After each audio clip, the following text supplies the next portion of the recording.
Bonsoir. Merci beaucoup d'être aussi nombreux. Merci à la Maison de la Poésie de nous accueillir. Merci aux organisateurs du colloque qui se tenait donc depuis ce matin et qui continuera demain encore. On est très touchés de ces lectures si généreuses et approfondies. Merci infiniment pour ça. Donc ce soir, on a cette soirée qu'on a intitulée Un culte et Michard. Tout le monde aura vu le clin d'œil au Lagarde et Michard. Et évidemment, le côté, pour le coup, qui a été pas mal commenté déjà aujourd'hui, le côté un petit peu potache de la référence et du détournement. Il s'agissait pour nous de non pas revisiter les classiques, ce qui se fait assez souvent, mais plutôt d'aller chercher dans chaque siècle de l'histoire moderne des œuvres ou des auteurs qui nous enthousiasment. Évidemment, certaines de ces œuvres, vous les connaissez déjà, d'autres peut-être pas. C'est un petit peu le pari. En tout cas, c'est de proposer une circulation un petit peu différente à travers les siècles et à travers l'histoire littéraire. Il y a cette réflexion de Pascal Quignard dans un de ses livres qui parle justement de la postérité des petits maîtres. Alors évidemment, les autres y blaguent parce que Pascal Quignard ne fait pas partie des références partagées communément, mais peu importe. À chaque fois que ce soit avec Kundera ou avec Quignard, j'ai toujours des...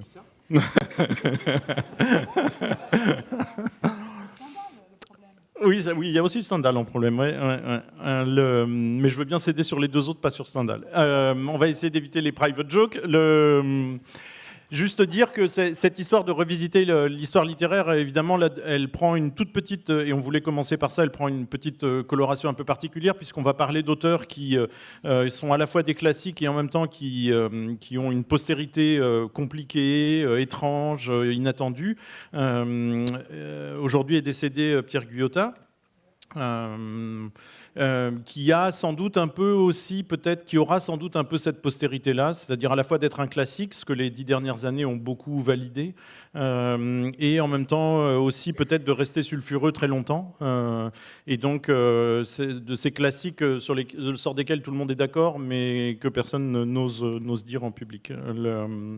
Donc voilà, je ne sais pas s'il faut placer la rencontre de ce soir sous ce nom un peu écrasant, mais en même temps, je pense que l'idée de la soirée peut-être l'aurait intrigué, c'est-à-dire d'aller chercher dans les siècles ceux qui étaient impossibles à récupérer, ceux qui n'étaient pas récupérables. Et c'est peut-être le fil rouge qui va passer entre nous. Essayer de voir ce qui, dans chaque œuvre, n'était peut-être pas récupérable. Pardon ? On n'a rien compris. D'accord, je recommence. On avait timé 1h15, ça va durer beaucoup plus longtemps. Et évidemment, comme on ne pouvait pas le faire d'une manière normale, on a inversé l'ordre chronologique. Et donc on va remonter le cours du temps de manière aussi à casser les lectures un peu trop faciles, les lectures historicistes un peu trop faciles. Et donc on va commencer par le XXe siècle. Donc c'est Michard et un culte en fait.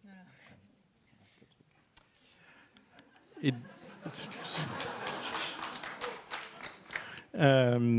donc c'est Claro qui commence avec...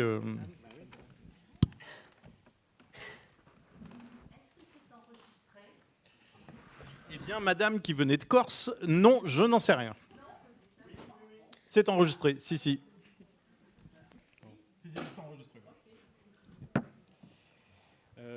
Voilà, donc c'est parti, 1978. Moi, je vais vous parler de Jérôme, un roman de Jean-Pierre Martinet.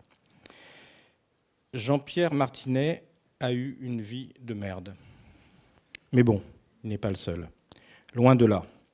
C'est même la norme, si on y réfléchit bien.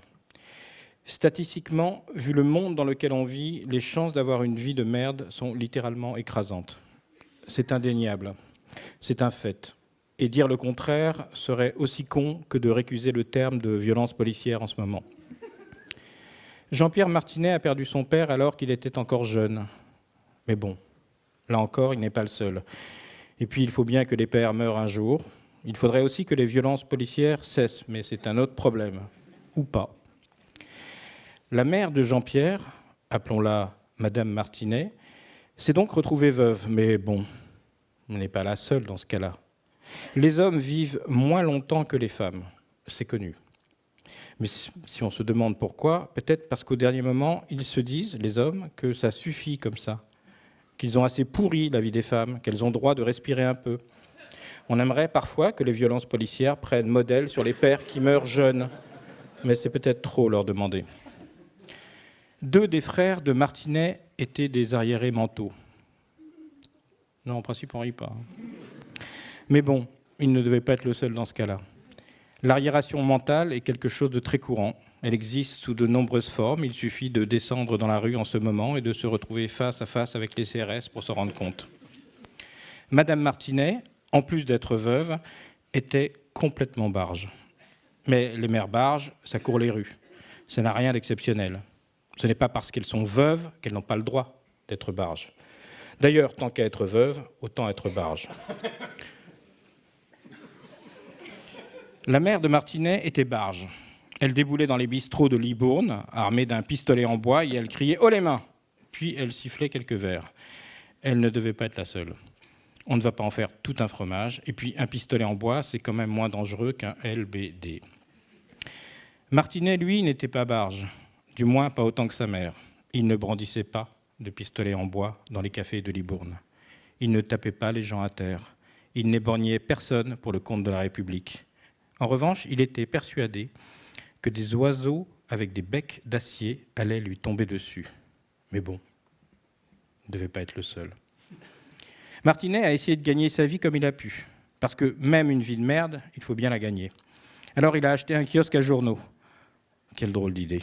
Pas forcément une idée de merde, mais bon, pas loin. Il a fait faillite. Mais il ne doit pas être le seul type à avoir acheté un kiosque à journaux et à faire faillite. Je ne donnerai pas de nom. Personne n'a dit qu'une vie de merde se devait d'être originale. Martinet a travaillé également à l'ORTF. Je vous passe les détails, mais le fait est qu'il a vite démissionné. Là encore, on ne peut pas vraiment dire qu'il est le seul à avoir démissionné d'un boulot. Ça aurait pu être pire, il aurait pu se faire virer. Il aurait pu travailler pour BFM TV ou récuser le terme de violence policière, mais non. Il a juste démissionné, ce que certains devraient faire, peut-être, avant que tout leur pète à la gueule. Je ne citerai personne. Je ne crois pas l'avoir encore dit, mais Martinet écrivait. C'était un écrivain. Et comme tous les écrivains, il a annoncé un jour qu'il abandonnait la littérature. Par la suite, il a écrit encore 2 livres. Bon, il n'est pas le seul écrivain à avoir dit qu'il abandonnait la littérature et à continuer à écrire et publier. C'est triste, mais c'est comme ça. Enfin, je dis c'est triste, mais non. C'est pas triste. Enfin, dans le cas de Martinet, moi je suis ravi qu'il ait continué d'écrire. Non, ce qui est triste, c'est tous ces écrivains qui annoncent qu'ils n'abandonnent pas la littérature. Alors, qu'en les lisant, il est clair que c'est la littérature qui les a abandonnés. Là encore, je ne citerai pas de nom, on est civilisé ou on ne l'est pas. Puis Martinet a sombré dans l'alcool, et aussi dans l'alcoolisme. Les deux vont souvent de pair.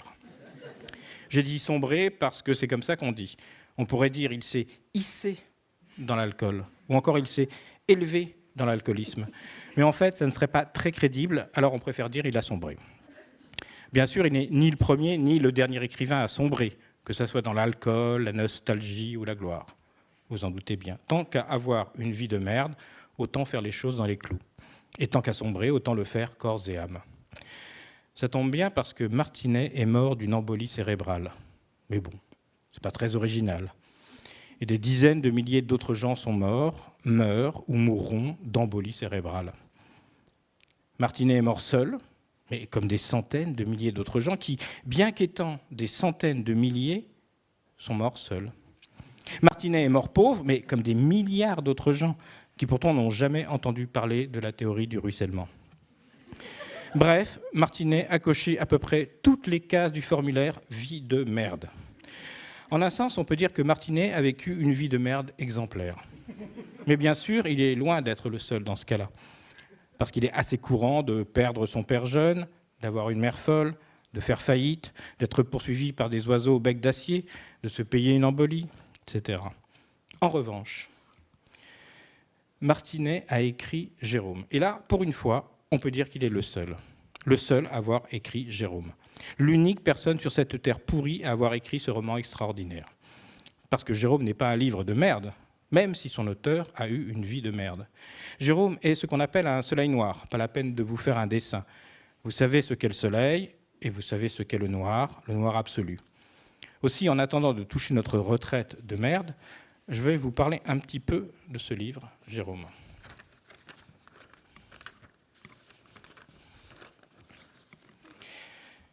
Alors, je pourrais bien sûr essayer de vous présenter Jérôme. Je pourrais. C'est ce qu'aurait fait M. Lagarde, c'est ce qu'aurait fait M. Il y en a qui suivent. Qui sont à la littérature ce que le sel et le poivre sont à l'industrie du bâtiment.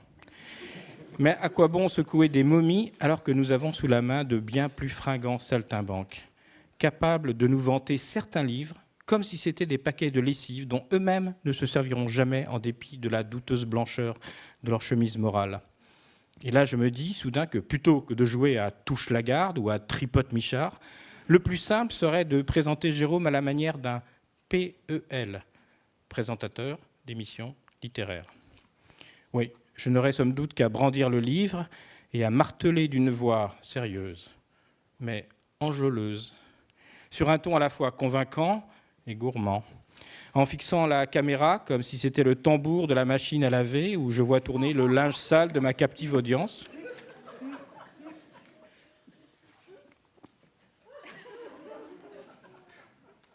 Donc c'est parti. Je pèse mes mots. Chef-d'œuvre. Le mot est certes galvaudé, mais dans ce cas précis, il est de rigueur. Si vous n'avez pas encore lu ce livre, nous vous le confirmons, vous avez de la chance.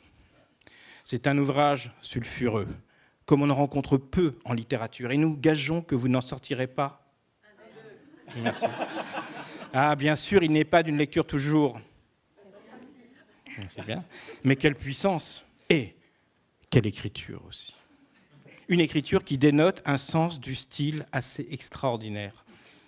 Dans ce livre, l'auteur décrit avec une précision redoutable et une énergie non moins redoutable la vie d'un personnage peu recommandable dont vous me direz des nouvelles. Livre choc, donc. À ne pas mettre entre toutes les mains, certes, mais qui vaut son pesant d'or noir. C'est mes fiches, mais... Il y a fort à parier que la lecture de ce grand, de cet immense roman, par ailleurs admirablement écrit dans un style qu'on pourrait qualifier, je crois, de très bien écrit, changera votre conception du romanesque et de la littérature des livres.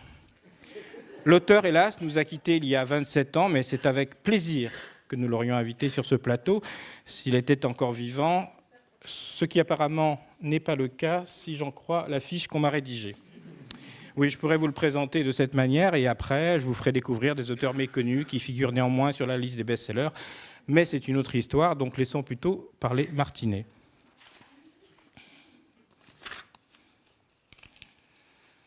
Donc on est dans un bar.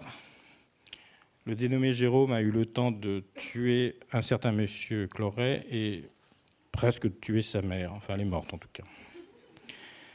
Autour de moi, les ivrognes du quartier gesticulaient, piaillaient, rotaient, philosophaient, riaient, pleuraient, s'engueulaient à propos de tout et de rien, du tiercé et du coût de la vie, de la télé, de la désunion de la gauche, de l'invasion des bougnoules qui viennent voler du travail aux chômeurs français. Et un jour, oui, les jeunes se révolteront et ils mettront toute cette racaille dehors. Alors, on sera entre Français, enfin quoi, merde.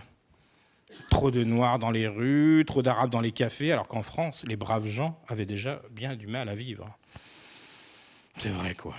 Après tout, on est chez nous, on leur a rien demandé et ils viennent violer nos filles en plus. Mais que fait le gouvernement? Rien. Tout juste si on les décore pas, c'est ça le bougnoul.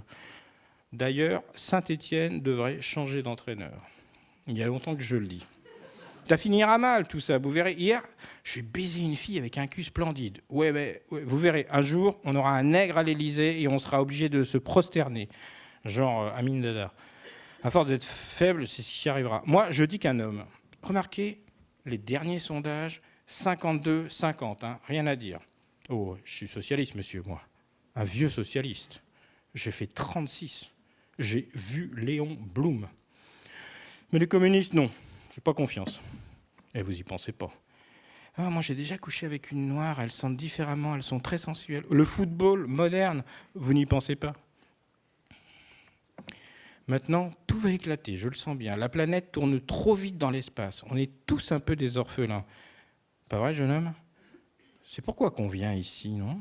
Sinon, on aurait un chez nous, non? Alors, comme on n'en a pas, on est tous là et on gesticule. Vous prendrez bien un canon? Vous n'êtes pas très causant. Je vous ai déjà vu plusieurs fois. Vous êtes un type bizarre, toujours seul. Remarquez, si vous ne voulez pas causer, je ne vais pas vous forcer. Je vais boire un autre verre à votre santé, tant pis. Mais retenez bien ce que je vais vous dire, jeune homme. La planète est en train de quitter son axe. Les jours qui vont venir seront froids, très froids. On regrettera les temps anciens. Il n'y aura plus d'été, il n'y aura plus de printemps, le piège va se refermer sur nous. La laideur deviendra superbe. Le soleil s'obscurcira et les putains seront adorés comme des déesses. Un chien sera proclamé empereur. On verra dans les rues des folles peintes en bleu.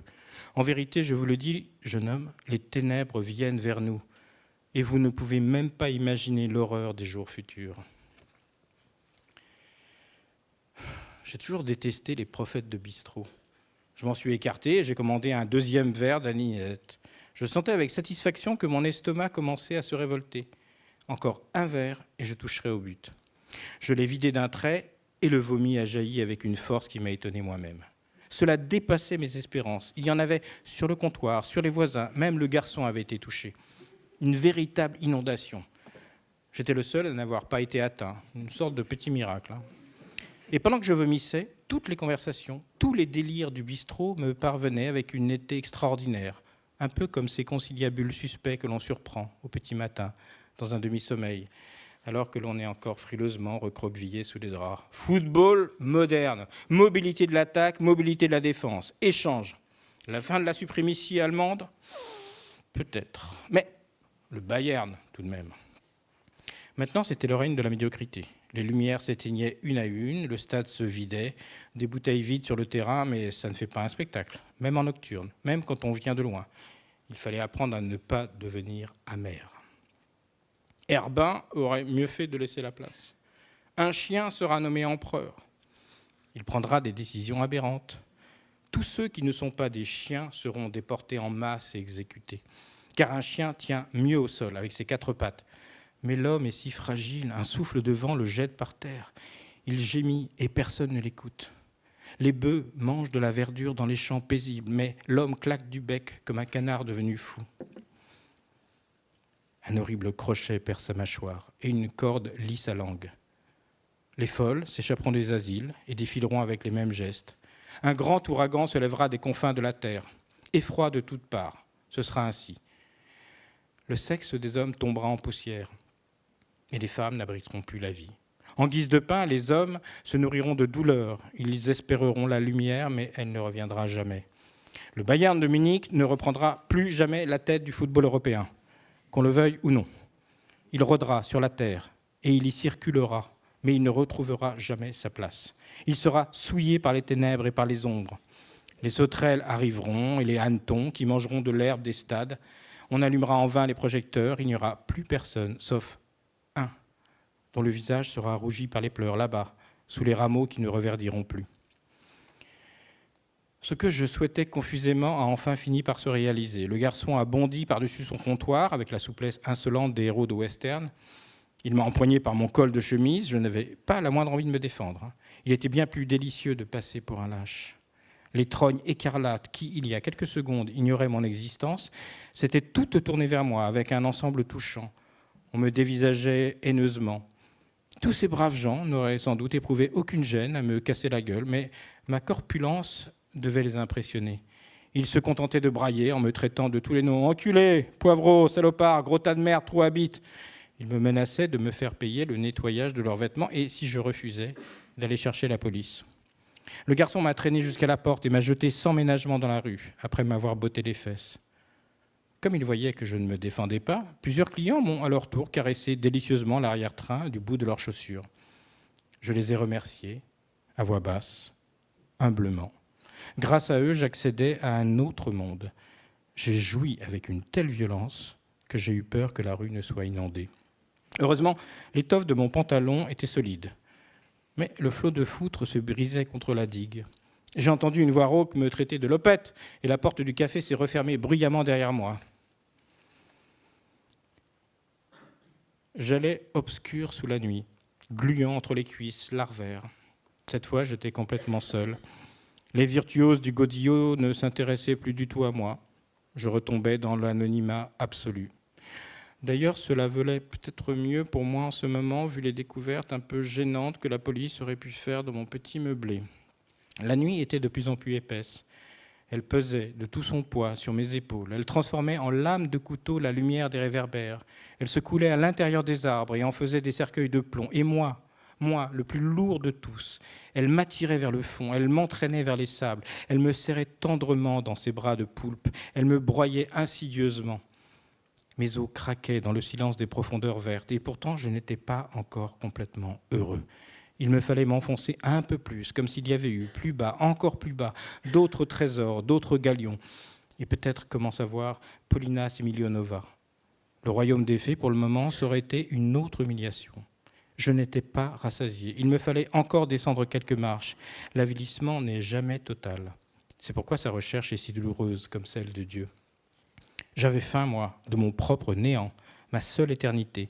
Je n'étais pas le genre de garçon qu'on aperçoit le samedi après-midi, vers 5 heures, sirotant tranquillement un diabolomante avec une paille en sifflant les filles. Il me fallait des liqueurs plus fortes, d'autres rues à traverser. On ne me voyait pas souvent dans les clous, et pour cela aussi il fallait payer. La rue des putes, c'était un peu plus bas. Une fois qu'on a laissé la rue des papillons blancs et que l'avenue rameuse, la troisième à droite, dégringole en cascade vers l'impasse Bronchette. L'impasse Bronchette. Elle descendait en pente douce vers les boulevards de Ceinture. Elle venait mourir contre un mur en briques rouges, derrière lesquelles se déroulait une vie fabuleuse. Les soirs de fête, on entendait des pétards éclater. Il y avait bal, sans doute, et tant de cris d'amour, tant de caresses sous le feuillage. Des danses. Il y avait des danses, des corps frôlés, des seins abandonnés. Il y avait des serments. Les fiancés s'abandonnaient et pleuraient de bonheur. Mais ici, il n'y avait que la souffrance et le malheur. La vie ne passait plus. Les nuages étaient des varices, le ciel, un énorme abcès. Mais de l'autre côté, on s'amusait. Quand on vous chatouillait, on riait. La chair est si tendre, quand on la touche, elle se déploie comme une fleur qui s'élance vers le soleil. C'est ainsi, mais ici, rien. On avait bâti ce mur. Les miettes du festin, voilà ce qu'il restait. La vie chez nous, elle avait déserté depuis longtemps. Derrière les murs de la prison, on essayait de la singer, mimer, un genre de rituel. C'est comment, la vie ? On ne sait pas très bien.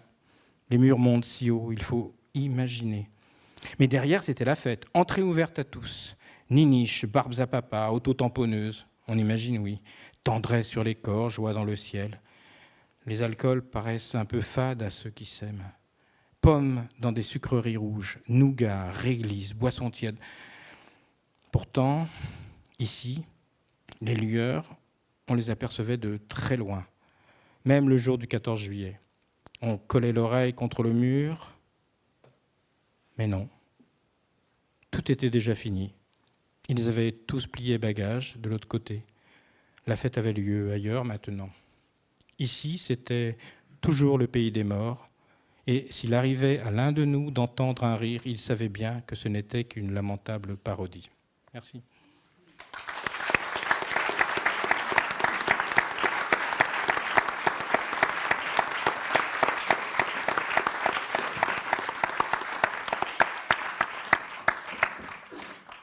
Bonsoir. Bon, autre ambiance. Alors, je vais vous parler de Lydia Tchoukovskaya. On va descendre un tout petit peu dans le temps, puisque finalement, elle est morte en 1996, mais elle a surtout écrit dans les années 30 et 40. En tout cas, le texte dont je vais surtout vous parler se situe à la fin des années 30.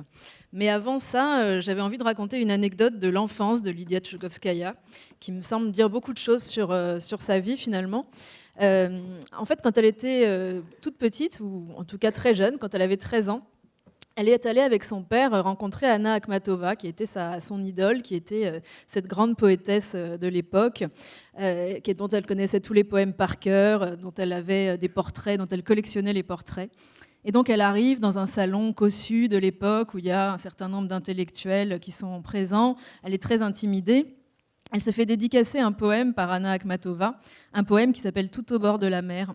Et là, au moment où elle espère enfin que quelque chose se passe avec cette femme qui est son idole, son père, à elle, le père de Lydia, va la mettre très mal à l'aise en voulant raconter une petite anecdote rigolote. Il raconte à Anna Akhmatova que sa petite fille, Lydia, a remarqué qu'il y avait une erreur dans le poème qu'elle venait de lui dédicacer, puisque finalement, il y avait un vers manquant par rapport à la version qu'elle avait déjà lue et qu'elle connaissait par cœur dans une revue. Et donc là, Lydia se décompose complètement. Elle n'ose plus regarder son idole. Elle est complètement perdue et elle part. Et pendant des années, elle va garder cette humiliation et en même temps ce désir de rencontrer cette femme. Et elle me semble importante, cette anecdote, parce qu'elle montre deux choses sur elle. Elle montre à la fois ce regard d'enfant, enfin cette position d'enfant qu'elle va garder très longtemps dans sa vie et dans son écriture. Et elle montre aussi sa grande intransigeance à l'égard de la langue, sa grande précision, qui va aussi être vraiment une de ses particularités. Elle va mettre très longtemps avant de recroiser Anna Akhmatova. Elle va la recroiser une fois par hasard et elle va écrire quand même, alors qu'elle l'a à peine vue, qu'elle a ressenti la secrète douleur de la séparation en voyant cette femme s'éloigner. Et elle va la retrouver 18 ans plus tard, comme elle l'écrit elle-même, pour affaires, donc c'est-à-dire cette fois pour travailler avec Anna Akhmatova, pour rédiger des entretiens avec elle. Et ces entretiens, c'est très particulier. Ils ont été publiés en français donc dans ce gros livre moi aussi je vais faire la présentatrice télé, ce gros livre de plus de 1000 pages qui est paru récemment au Bruit du Temps. En fait, c'est vraiment le récit de leur relation qui a duré des années.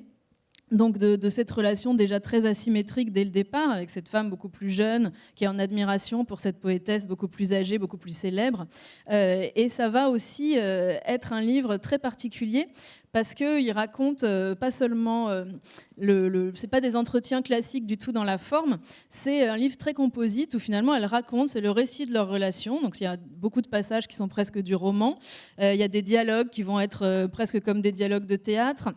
Il y a des réflexions, il y a des moments qui sont reconstruits vraiment par la mémoire, donc où elle retrace ce qui s'est passé entre elles. Donc c'est vraiment un livre extrêmement particulier, assez unique, parce qu'il est la marque de cette relation qui évolue de jour en jour, et aussi de tout le quotidien en fait en Russie à cette époque-là.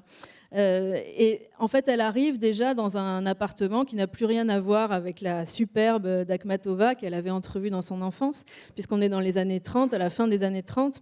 Donc, Akhmatova est complètement en disgrâce, son œuvre n'est plus publiée, elle est très pauvre. Et en même temps, il y a dans son appartement tous les vestiges de son ancienne vie, un samovar luxueux, de beaux objets qu'elle a gardés. Elle va lui ouvrir la porte avec un peignoir orné d'un dragon, avec vraiment un port de reine. Elle va toujours rester très impressionnante et en même temps, elle est dans le dénuement le plus total. Et elles vont s'installer toutes les deux, ces deux femmes, dans cet appartement. Et on va suivre vraiment tout ce qui les lie, tout ce qu'elle apprend d'elle, mais aussi, et c'est là que c'est pour moi particulièrement intéressant, c'est comment on fait pour susciter la parole, en fait. Comment ça se passe pour faire des entretiens avec quelqu'un quand c'est comme ça sur des années et des années. Je pensais à Svetlana Alexievitch qui écrivait elle aussi que finalement un récit, ça se construit toujours dans le moment où on parle. Ça dépend de beaucoup de choses, ça dépend de qui est là autour de vous, de si on boit un verre à côté, du bruit dans la rue. Le récit va jamais être le même, il va vraiment se créer au moment où il est raconté. Et donc ces entretiens, ils racontent ça vraiment, ils racontent cette vie extrêmement quotidienne et la parole qui sort de cette quotidienneté finalement vraiment. Et finalement, s'intéresser à Lydia Tchoukovskaya, pour moi, c'est explorer l'autre face de la médaille. Donc cette médaille d'Anna Akhmatova, qui est d'ailleurs très célèbre pour son profil, qui a un profil extrêmement royal, qui est une femme d'un très grand talent, ce qui est aussi le cas de Lydia Tchoukovskaya. Mais elle est vraiment de l'autre côté, c'est-à-dire du côté de celle qui recueille la parole, du côté de la fabrique de l'écriture. Donc elle va vraiment raconter ça, comment ça naît l'écriture, et finalement comment ça naît la pensée. Est-ce que la pensée est la même si on boit une tasse de thé ou si on lave son linge en même temps? Parce qu'elle partage tout, y compris les choses les plus quotidiennes, justement. Donc elle est vraiment de ce côté-là. Elle va, c'est une oreille, finalement, mais une oreille qui pense. Et on va voir dans ce livre-là que pense une oreille ? Voilà, que pense quelqu'un qui est dans cette empathie totale, dans cette admiration totale, et en même temps qui a une sensibilité extrême qui lui permet vraiment d'aller chercher et de faire surgir cette parole-là. Et puis, ce qui est aussi évidemment très particulier dans ces entretiens, c'est qu'on est dans une période donc, où les œuvres de ces femmes sont interdites, où il y a une surveillance extrêmement étouffante.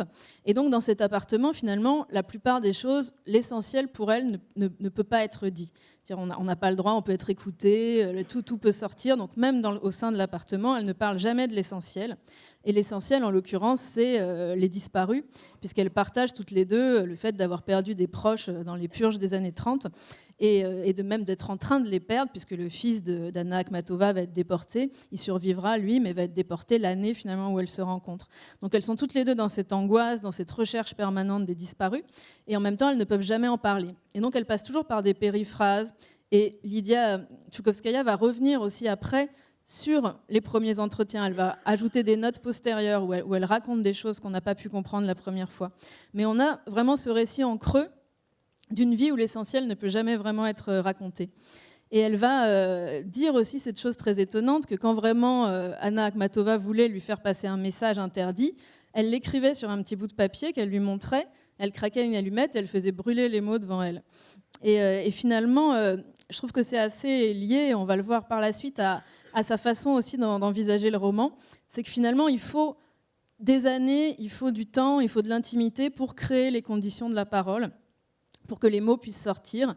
Mais ces mots-là, en fait, ils ne peuvent pas rester, on ne peut pas les fixer quelque part. Et la seule chose qu'on peut faire avec, c'est les faire brûler une fois qu'ils ont été prononcés. Et nous, quand on lit ce livre-là, on n'a pas accès à ces mots-là, on a juste accès à ce geste en fait, qui les fait disparaître. Je vais en venir un petit peu au roman de Lydia Tchoukovskaya. Donc, elle en a écrit 2 qui ont été publiés en français, Sofia Petrovna et celui dont on va parler, La plongée. Parce que finalement, ce roman-là, il rassemble tout ça, cette impossibilité de l'écriture, la question du secret, et finalement, qu'est-ce qu'on écrit quand l'écriture est impossible ? Et c'est là que je trouve le travail de Lydia Tchoukovskaya assez unique et très étonnant. C'est que finalement, c'est quelqu'un qui ne peut pas vraiment écrire pour elle-même et qui pourtant écrit des romans. Et ces romans, ils vont montrer ça en acte, en fait. Qu'est-ce que c'est qu'écrire quand la parole et l'écriture sont impossibles ? Alors, La plongée, qui est donc le roman dont je vais surtout parler, finalement, il va raconter... déjà une sorte de ce qu'on pourrait appeler, ce qui ne s'appelle pas encore à l'époque, mais ce qu'on appellerait aujourd'hui une résidence d'écrivain.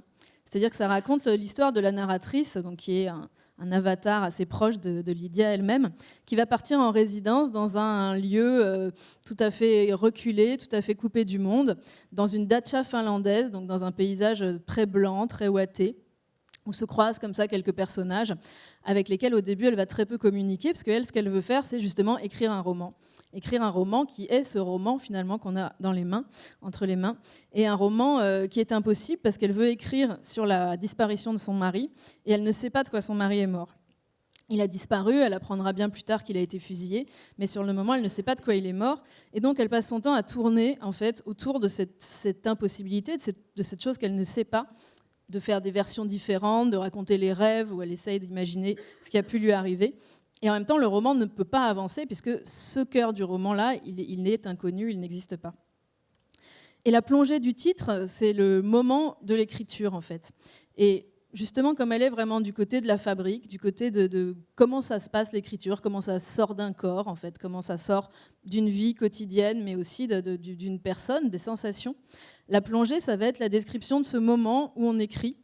Et il y a assez peu, finalement, de descriptions de ce moment-là. Je trouve qu'ils sont aussi justes que celles que nous en fait Lydia Tchoukovskaya. Donc, je vais lire un court extrait.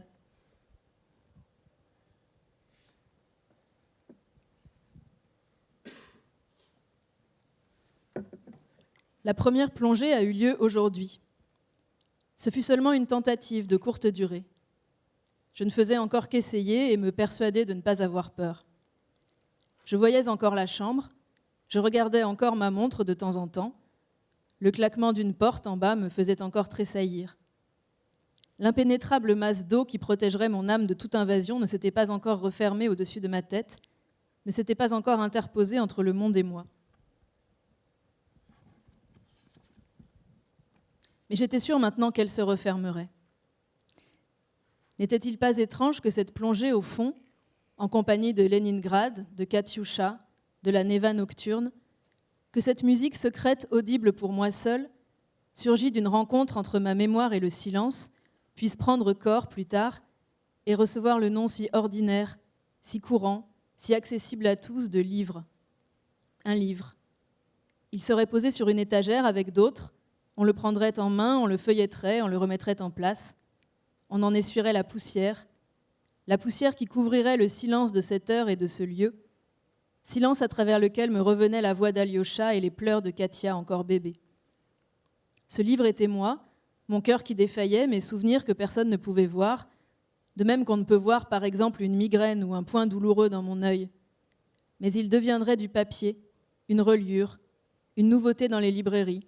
Et si j'explorais courageusement les profondeurs, il deviendrait la nouvelle âme de quelqu'un. La voix d'Alyosha et les pleurs de Katia imprégneraient cette âme en la créant. C'est la même chose que le bois, songeais-je aujourd'hui. Oui, ce bois de bouleau dont les cimes bruissent dans le ciel et qui se transformera en bûche, puis se consumera dans un poêle, et puis ensuite réchauffera quelqu'un qui se mettra à contempler les flammes brûlantes.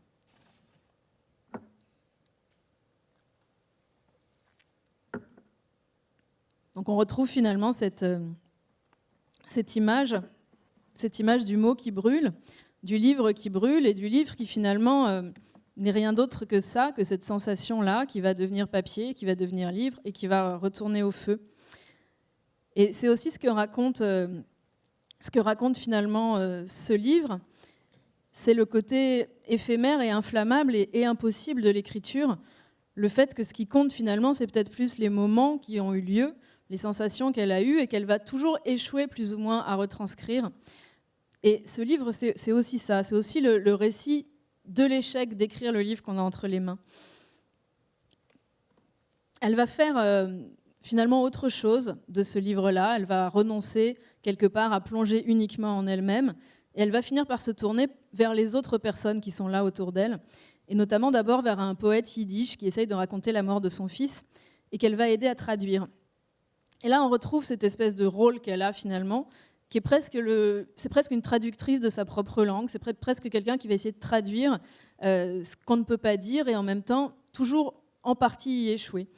Elle va essayer de l'aider à trouver les mots, et puis elle va raconter aussi que ce qui est important dans la traduction, c'est aussi d'essayer de traduire les blancs du poème, de traduire tout ce que justement cet homme ne dit pas non plus en yiddish, mais avec qui elle va parler, avec qui elle va essayer de creuser justement ces blancs et de les faire émerger. Et puis elle va faire une autre rencontre, qui est finalement la rencontre la plus importante du livre, avec un homme qui s'appelle Billy Bean, et qui sort, lui, d'un camp qu'elle imagine similaire à celui où son mari a pu être enfermé. Et donc elle va s'accrocher quelque part à cet homme-là, parce que lui, il a le récit impossible. Lui, il possède cette connaissance de ce lieu, de cette vie, et peut-être de cette mort qu'elle n'arrive pas à atteindre.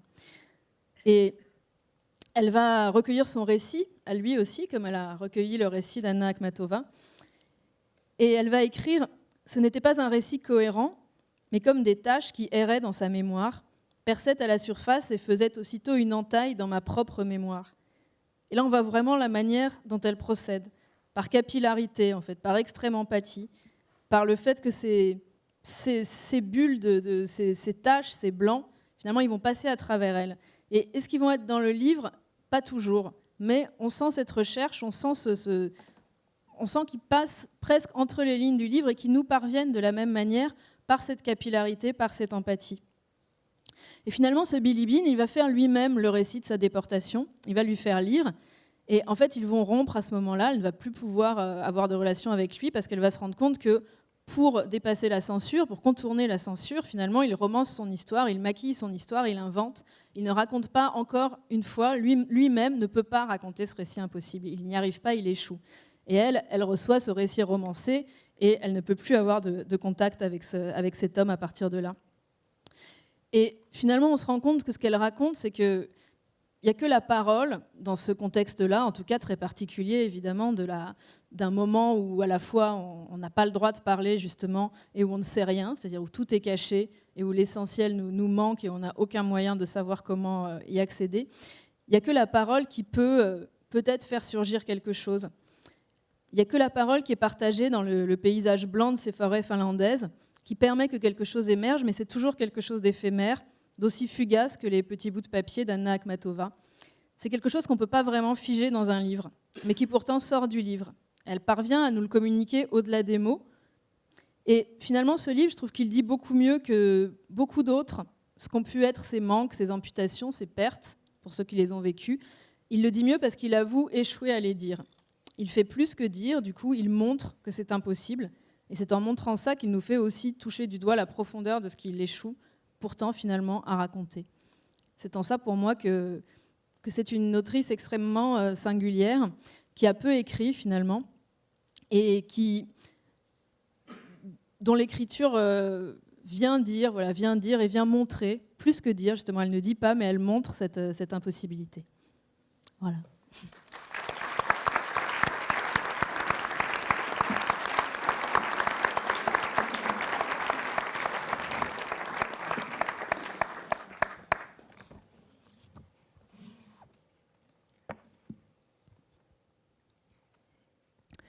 Paris, 7 ans après la Commune. Certains soirs, il arrivait qu'on s'invectiva, que depuis la salle, on lança insultes, défiances et défis, qu'à l'encontre des intervenants, poètes, conférenciers, chansonniers, conteurs, blagueurs invétérés, piètres improvisateurs, brillants prosateurs reconvertis en harangueurs de fortune, voix fluettes récitant des bluettes en 12 syllabes, querelleurs politiques en kikineurs de passage, voix rauques entonnant des tragédies en un acte de 14 vers, anciens de la Commune qui n'en sont jamais revenus, énervés de tout poil, blasphémateurs compulsifs, échevelés mystiques, sorbonnards égarés, alcooliques de bonne volonté, il arrivait qu'on se déchaînât. Il arrivait que ça dégénéra, que cela vira au pugilat, qu'un tel brailla sur la scène, qui n'était pas une scène en fait, mais un coin de la salle, réservé à qui prenait la parole à son tour, qu'un autre brailla en écho ou par ricochet dans le public, qu'on s'enflamma de conserve, qu'on en vint aux mains, aux cris, aux pleurs, aux rires. D'autres fois, on écoutait sagement des images, au moins pendant quelques minutes. Cet tintamarre avait lieu au premier étage du café à l'angle de la rue Cujas et du boulevard Saint-Michel.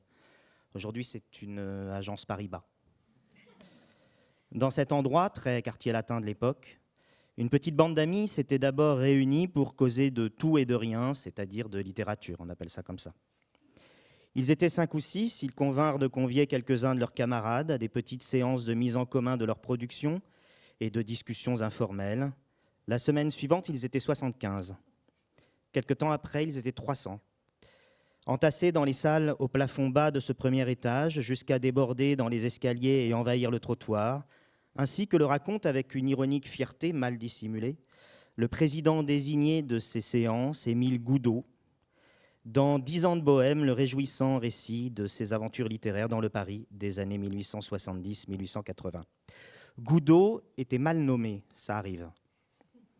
On a connu des gros tout maigres, des Lazare debout, des Legrand de taille modeste, des Lascar préfet de police, des Lenoir tout pâle, des Picard catalans, voire basques. Émile, lui, n'avait que peu de goût pour cette insipide substance liquide dont les 3 lettres qui la désignent se trouvent dans son patronyme. Il était périgourdin, en bon provincial piqué de belles lettres, il était monté à Paris en 1874. Il y occupait un emploi de petit fonctionnaire au ministère des Finances, chargé de mission plus exactement. Au ministère, certaines mauvaises langues disaient surtout qu'il cherchait son bureau.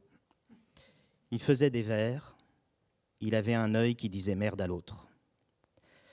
Un jour qu'il se trouvait au concert Besse-Lièvre, qui était un rendez-vous mélomane qui avait lieu les vendredis soirs sur les Champs-Élysées, fort bien fréquenté, si bien d'ailleurs qu'on prétend que donner du fil à retordre aux agents des mœurs.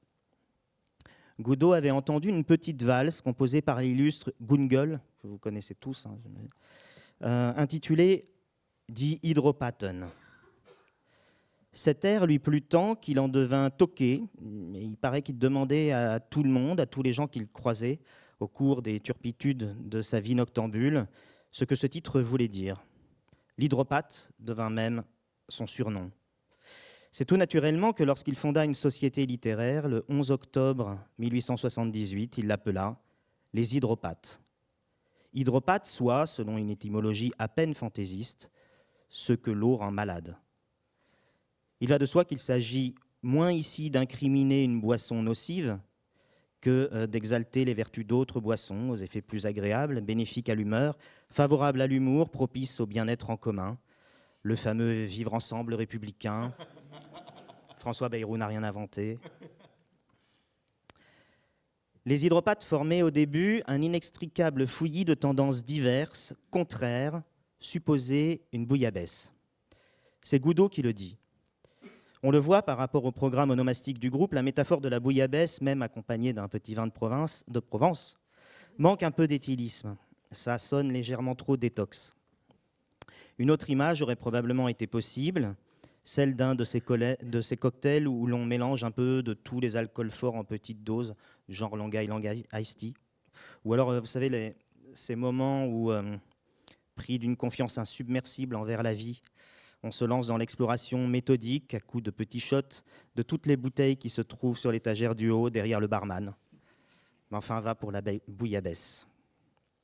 De fait, on croisait là successivement ou en même temps des personnalités aussi diverses qu'Alphonse Allais et le futur romancier psychologiste Paul Bourget, Georges Rodenbach, l'auteur symboliste de Bruges-la-Morte et Ernest Renan, le chansonnier pionnier de la stand-up comédie Coquelin-Cadet et le poète moustachu Maurice Rollina, que Verlaine accusait de baudelairite aiguë, mais qui chantait ses textes au piano dans des interprétations dont l'intensité, raconte-t-on, fit littéralement s'évanouir Oscar Wilde et le comte de Lille.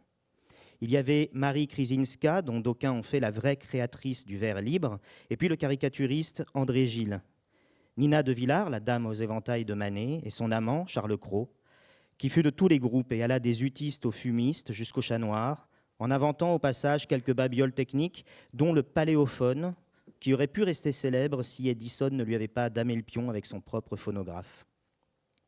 Il y avait l'excellent Raoul Ponchon, qui commençait l'absinthe à l'heure du café, on a les muses qu'on peut, et Sapec, avocat ventriloque et humoriste, célèbre pour sa Mona Lisa fumant la pipe qui a inspiré un certain Marcel Duchamp.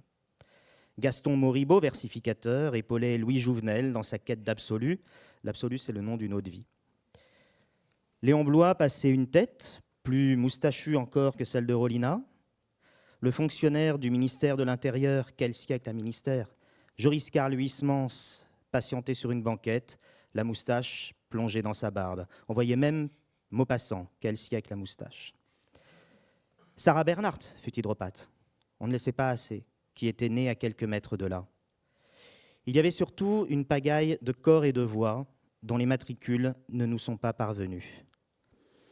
Dans la rue, devant l'établissement, couramment, il y avait aussi les flics, chers à Claro. Un soir, raconte encore Émile Goudot, ceux-ci voulurent intervenir. L'un d'eux lança « Tout ça n'est pas naturel, il y a des femmes. Ce sont des nihilistes. » On reconnaît bien là la vigilance de la police française. On sollicita auprès du commissaire l'ordre d'évacuer lors de la prochaine séance. Hélas, le fils du commissaire était parmi les fêtards. Le laxisme prévalut. Et tout ce petit monde concourait à faire, je cite encore Émile Goudot, en même temps que des poussées littéraires et artistiques souvent schopenhaueriennes, une large part au désopilement de la rate. La rate désopilée est un organe propice au collectif. Comme l'a montré Denis Saint-Amand dans son essai « Le style potache », que j'ai là quelque part, alors puisqu'on montre les livres ici, je vais le montrer. L'invention d'un rire de groupe est souvent le ciment de la constitution même du groupe. Et conséquemment, le penchant à étirer ce rire jusque tard dans la nuit et à lui donner pour carburant quelques substances toxiques qui l'entretiennent, vient en sus consolider l'être groupe. Émile Goudot, toujours, je dois dire qu'à l'issue des séances, la fête littéraire, considérée jusqu'à minuit moins le quart comme diurne, devenait essentiellement nocturne jusqu'au matin. C'est un problème que bien des écrivains partagent, ils ont du mal à finir. On l'a compris, la géométrie variable et hétérogène des participants aux soirées hydropatesques invalidait tout manifeste, tout rassemblement sous l'égide d'un principe unificateur. Mais l'auberge périgourdine est moins espagnole qu'on croit. Sous la diversité se fait jour une manière de pratiquer la lecture, de circuler dans la création au présent, que Goudot, décidément, résumait en bon politique. Le champ littéraire n'est pas un conseil municipal où l'on doit s'égorger pour monter à la tribune. Il y a de la place pour tout le monde. Fin de citation. Une telle profession de foi d'hospitalité n'empêche pas les oppositions, mieux, elle est en soi la marque d'une opposition contre les percées dogmatiques qui attirent à elle les énergies au nom d'une esthétique, d'une doctrine, d'un code propre. Elle fait valoir les bifurcations du multiple. Elle est une réaction à un esprit du temps, de ce temps, qui se satisfaisait de fabriquer des chapelles et d'y faire consacrer ses turiféraires. Goudot appelait à lui, je cite, « le bon enfant qui ne croit plus que la littérature soit un sacerdoce ». Dans ce siècle où la plume aimait à singer le goupillon, on est en plein air post-sacre de l'écrivain, la petite bande entendait opérer une forme de désacralisation, laquelle passait plus par le fait de mettre sur le même plan, dans le même dispositif d'intervention et face au même public, tout type de pratiques, des plus pointues aux plus grivoises, que par de grandes proclamations vindicatives. Certes, c'est une constante de presque tous les groupes, on se définit aussi par antagonisme. Mais ici, l'opposition se marque par l'affirmative. Nous, on fait ça, eux font bien ce qu'ils veulent. Sous-entendu, si on fait ça, c'est parce qu'on ne peut pas faire comme eux. Les cibles, en l'occurrence, elles sont toutes trouvées. Le rire hydropathe s'amorce avant tout à l'égard du Parnasse et de ses postures définitives contre la gravité et l'académisme qui sévissent parmi les impétrants de l'Olympe poétique et les aspirants à la distinction. C'est de ce pontificat des lettres qu'il s'agit avant tout de se moquer. Cependant, une fois que le groupe fut constitué, il put également avoir recours à cet exercice que Denis Saint-Amand, aujourd'hui, appelle « traquer le blaireau ». En gros, il s'agit de cette propension commune chez tous les groupes littéraires à élire quelques blaireaux officiels. Souffre-douleur, potache, tête de turc en plâtre sur laquelle lancer des fléchettes, et tant pis si elles sont inoffensives, ou tant mieux. L'essentiel est d'en rire ensemble et de rajouter au tintamarre. Alors, je vais vous lire ce que Denis dit du blaireau. L'humour des hydropathes mise aussi donc sur la traque au blaireau. Leur gibier sera Francisque Sarcey, 1827-1899, qui, dans un article publié le 28 novembre 1878 dans le XIXe siècle, présente pourtant avec bienveillance l'Assemblée et conclut « Il me semble que si j'avais 21 ans, je demanderais à entrer au club des hydropathes. » Les membres du groupe se feront une joie de citer cette contribution pour affirmer en fanfaronnant la respectabilité de leur projet. Il faut convenir que l'illusion rétrospective peut rendre un tel article suspect de mystification dans la mesure où, au sein du champ littéraire de l'époque, Francisque Sarcey est à la critique ce que François Coppée est à la poésie, ce qui est à peu près une des phrases les plus méchantes que j'ai lues récemment.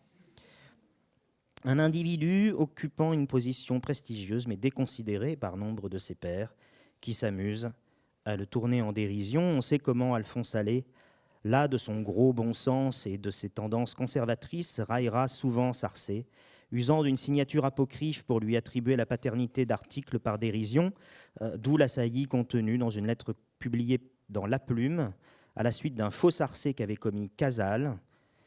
2 personnes seulement à Paris ont le droit de signer Sarcey, moi d'abord, et ensuite Monsieur Francisque Sarcey lui-même. Prédominance de l'humeur sur le programme, prévalence de l'humour sur l'esprit de gravité, déhiérarchisation des genres et des pratiques, non par déclassement d'un tel ou d'un tel, mais en leur permettant à tous d'apparaître sur le même plan. Telles étaient donc les lignes directrices qui, en dépit de leur diversité de tendances et de tonalités, fédéraient les hydropathes. Il est intéressant de noter aussi le rôle précurseur que jouèrent, c'est intéressant aussi de noter ici d'ailleurs, que jouèrent les réunions des hydropathes en matière de lecture publique de poésie rémunératrice pour les poètes. Rémunératrice, oui. Non, je t'expliquerai le sens de ce mot tout à l'heure. On voit ainsi naître une véritable scène poétique où la performance verbale, la présence physique du corps proférant sorte le texte de son recueil livresque ou de sa seule récitation intimiste ou salonière. Très vite, en prolongement de ces soirées, et pour surfer vilement sur leur succès, l'idée vint d'imprimer le tintamarre, c'est-à-dire de créer une revue. Là encore, les instigateurs du groupe cherchèrent à prendre le contre-pied des publications pontifiantes où s'étalaient les ambitions parnassiennes. Le terme de revue, écrit Goudot, est devenu d'un jansénisme outrancier. Le journal L'Hydropathe, lui, ne fut pas sérieux et quelquefois versa dans le pur tintamarre. En couverture, à chaque fois, était portraituré l'un des membres distingués de la confrérie. Cette livraison de la revue le mettait à l'honneur, lui et sa création. À l'intérieur, on trouvait aussi, sans grand souci de rubricage, ni là non plus de hiérarchie, des poèmes et des contes, des blagues et des sornettes. Dès le 4e numéro de ce joyeux foutoir typographique, le titre bascule au pluriel. L'Hydropathe devient les Hydropathes, rompant avec la formule insistant sur l'unicité du support, le Figaro, le 19e siècle ou le constitutionnel, pour reprendre les titres de l'époque, et pour mieux donc signifier la dimension collective de l'entreprise. La périodicité de la production fut intense, toutefois celle-ci demeura relativement éphémère. Elle compta 32 numéros entre mai 1879 et mai 1880, puis elle périclita, la faute aux mauvais gestionnaires, aux investisseurs douteux et aux jeux sur tapis vert. Selon Goudot, l'ambition de faire grand nous perdit. Un jeune homme qui portait hardiment le pseudonyme de Joinville, excellent nom de directeur de chronique, à la condition d'avoir toujours sur soi 5 louis, ayant fait un héritage, déclara vouloir agrandir, restaurer, transformer, ennoblir l'Hydropathe journal en le transportant sur la rive droite en un local 40 rue de Richelieu, au 4e, avec un nom nouveau, tout Paris, etc., etc. Espoir, rêve, illusion. Joinville jouait au baccarat, encore plus qu'au mécène. Ce fut notre perte. Mais la plupart des hydropathes ne se mirent pas pour autant à boire n'importe quoi. Simplement, ils franchirent la Seine, ils se dirigèrent vers le nord, en direction d'une certaine butte, au pied de laquelle ils entrèrent dans un cabaret sur l'enseigne de quoi était peinte, assis, bien droit, hirsute et souverain, rayonnant, un chat noir. Mais c'est déjà une autre histoire.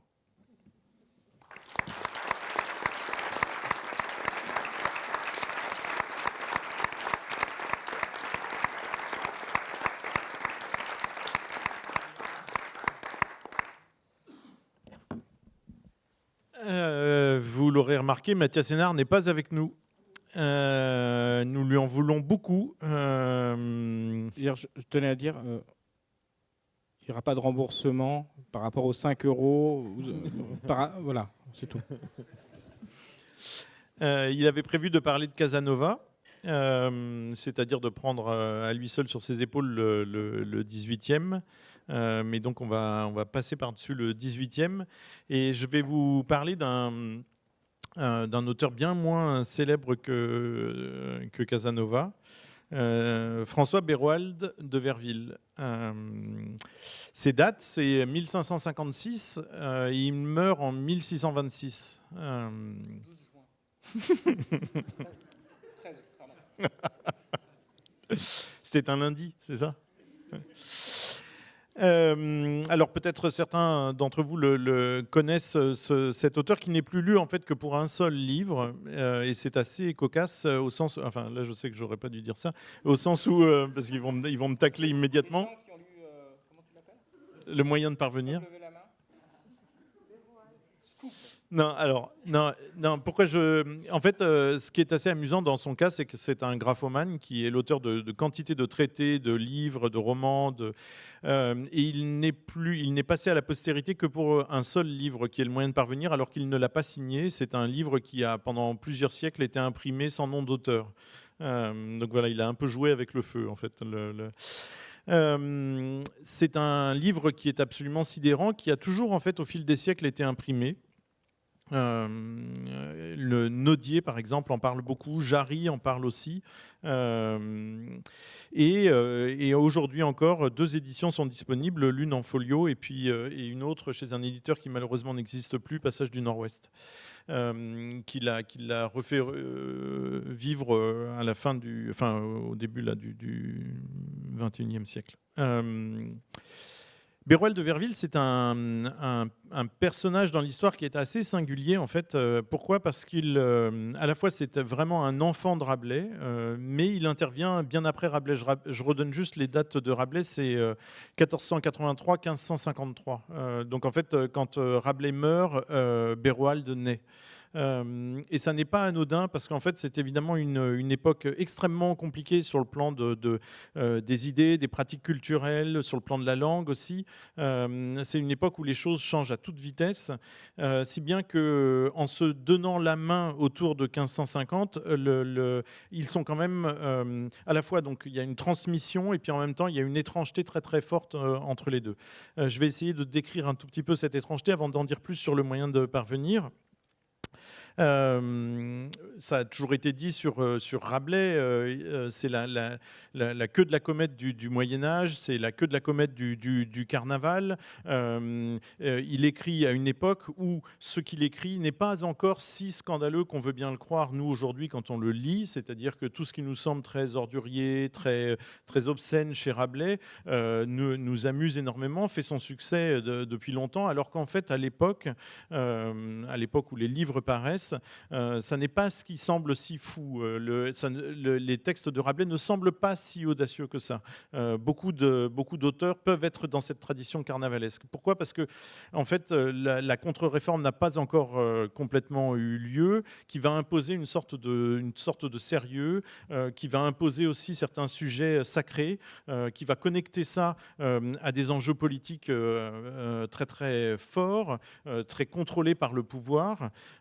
Si bien que Rabelais est d'une certaine manière une sorte de témoin ou de preuve qu'à certaines époques, le corps était perçu d'une manière bien plus vivante, c'est-à-dire qu'il n'était pas scandaleux. Il parlait effectivement de quelque chose qui était vécu à l'époque par l'ensemble de la population et non pas simplement par lui dans ses fantasmes ou son imagination. Ça, c'est quelque chose de très très fort qui se passe pour Rabelais et qui se joue aussi dans la langue. La langue de Rabelais, ça a été évidemment énormément commenté. C'est une langue qui est très curieuse des faits de langue et qui va passer son temps à singer ou à donner la parole pour faire entendre la musique de telle ou telle région en français. Il y a cette fameuse scène de l'écolier limousin qui arrive dans le quartier latin et qui parle une langue absolument improbable. Et donc, c'est relevé comme une sorte de richesse dans la langue. Au contraire, chez Beroald, qui arrive après, la situation à l'articulation du politique et du littéraire n'est pas du tout la même. Ce qui se passe pour Beroald, c'est que ça y est, le pouvoir a la main, avec la création notamment d'académies, le pouvoir commence à avoir la main sur les représentations artistiques, sur ce qu'écrivent les auteurs, et surtout le pouvoir est un peu plus centralisé qu'à l'époque de Rabelais, et donc commence à imposer une sorte de français uniforme un tout petit peu partout. Évidemment, ça va prendre plus de 2 siècles, mais quand même, cette dynamique-là, elle est en marche. Et donc Beroald, qui est fasciné par les faits de langue exactement comme Rabelais, va vouloir, notamment dans le moyen de parvenir, il va vouloir consigner tout ça, il va vouloir dresser des listes un petit peu à la manière de Rabelais, de manière très très joueuse et en même temps très fasciné par les faits de langue. Sauf que il y a peut-être quelque chose de moins conquérant que chez Rabelais, de moins joyeux peut-être. Il y a chez Beroald peut-être le début d'une mélancolie par rapport à ça, c'est-à-dire que certains types de pouvoirs mettent la main sur le langage et il faut essayer de sauver quelque chose du langage au moment où il écrit. Donc il faut essayer de consigner le plus de faits de langue possible. On n'est plus face à la bigarrure des parlers régionaux, etc. Au contraire, c'est peut-être une seule langue, mais tout d'un coup, les questions deviennent plutôt verticales, c'est-à-dire la langue parlée par une certaine élite et la langue parlée par le peuple.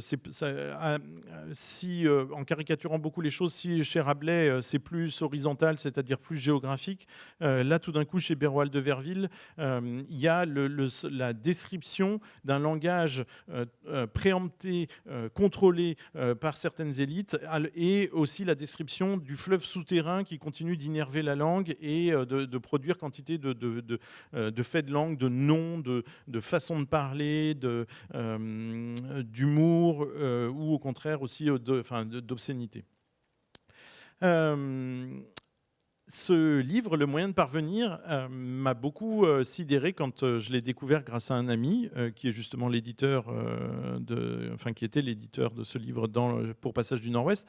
Est un livre sidérant aussi non pas donc par l'espèce de situation historique que je viens d'essayer de décrire, mais aussi par son idée qui est une idée assez fantastique. Vous voyez, il est relativement épais. C'est un banquet, un seul banquet, avec 400 convives. Donc il faut imaginer une colline, une immense cour de ferme ou de château. 400 convives pris à toutes les époques historiques. C'est-à-dire aussi bien Jules César que Ronsard, qu'une boulangère, que peut-être Louise Labbé, je ne sais plus, mais c'est pas impossible. Si, il y en a plein. Si, justement, il y a plein de têtes couronnées, mais tout le monde déjeune ensemble. Enfin, il n'y a pas de barrière. Ronsard dit des horreurs, il est corrigé par Périclès, etc. Donc, il y a dans la forme même du roman, dans l'idée de ce roman, il y a quelque chose d'incroyablement jouissif, d'assez audacieux. Évidemment, ça renvoie à une époque du roman où des codes d'écriture romanesques ne sont absolument pas encore, ne s'imposent pas encore aux auteurs. Il est encore possible d'une manière très innocente de faire à peu près tout et n'importe quoi, et c'est justement ce qu'il fait dans ce livre. Aucune convention réaliste, au contraire, quelque chose d'excessivement acide, puisque tous ces personnages historiques peuvent être parfois encore plus insultants, encore plus obscènes que les gens du peuple qui déjeunent avec eux.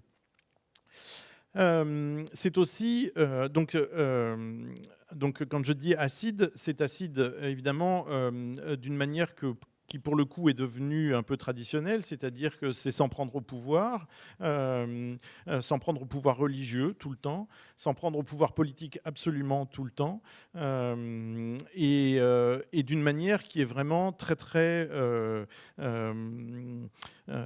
comment dire, oui, très très joyeuse, parce que le vrai sujet de tout ça, c'est d'abord la question du langage et de la sexualité. La question, enfin, les blagues de cul.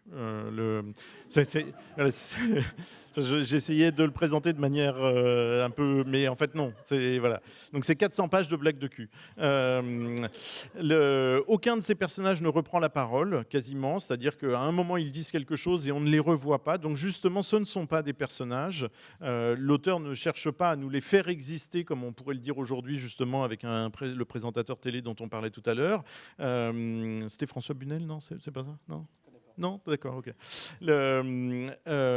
Et donc là aussi, on voit qu'on est face à une sorte d'enfance du roman, c'est-à-dire que on ne cherche pas à nous imposer ces artefacts en nous les faisant exister d'une manière ou d'une autre. Au contraire, il y a quelque chose d'un peu très, là encore une fois, je dis jouissif, c'est-à-dire aller voir comme ça sortir aussi vite qu'ils sont entrés sur scène.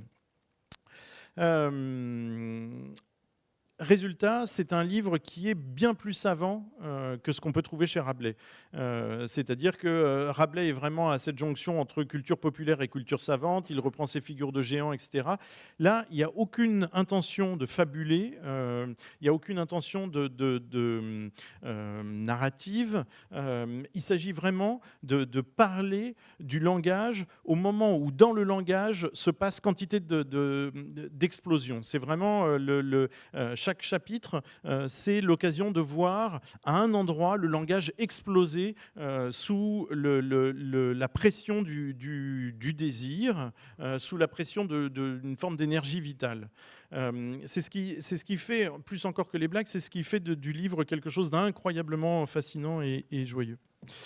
Je vais essayer d'en lire un extrait.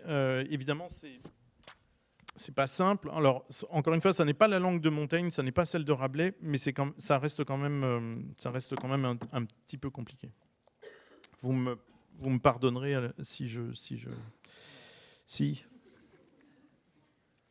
Donc, c'est une sorte de chapitre qui s'appelle Circoncision. Dame, qui avait les oreilles chatouilleuses de peur de rire, lisez ceci tout bas, ou de nuit, durant laquelle la honte dort. Et ne vous formalisez, scandalisez, ni étonnez de choses quelconques que trouverez en ces textes et mémoires mêlés de toute sapience, moyens, éléments et enseignements à bien vivre. Les mélanges que vous trouverez sont survenus à cause de l'antiquité de ce volume et des annotations, apostilles et interprétations qui y étaient mises, et le gentilhomme qui le transcrivit pour votre avancement en toute sagesse a tout écrit d'une suite, mêlant sans distinction glose et texte.